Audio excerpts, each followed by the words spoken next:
There's been a second day of disruptions in the UK, but British tourists remain hopeful of making their European getaway. Coaches full of passengers faced hour-long delays once again at Dover ports. Some passengers had been waiting for more than 16 hours. A third day of border chaos.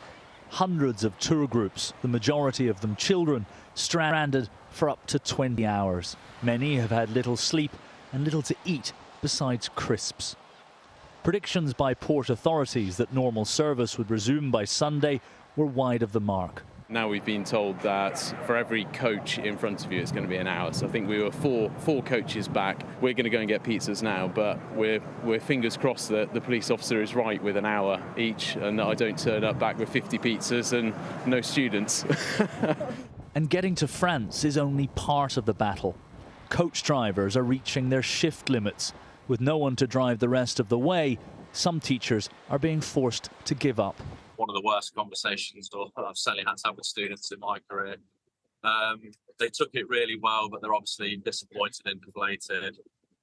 We are looking at sorting out future options in the future, but obviously that's not the time for now. The parents have been really, really supportive and understanding.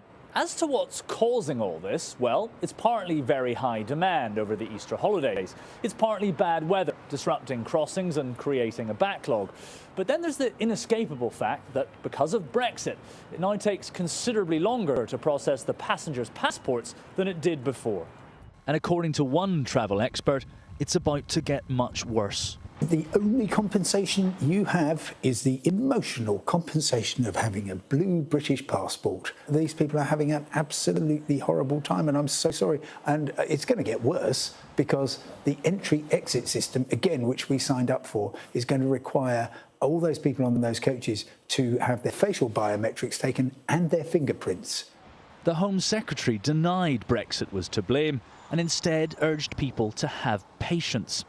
Should such chaos become a regular occurrence, though, the public's patience may be stretched. Matthew Thompson, Sky News, Dover.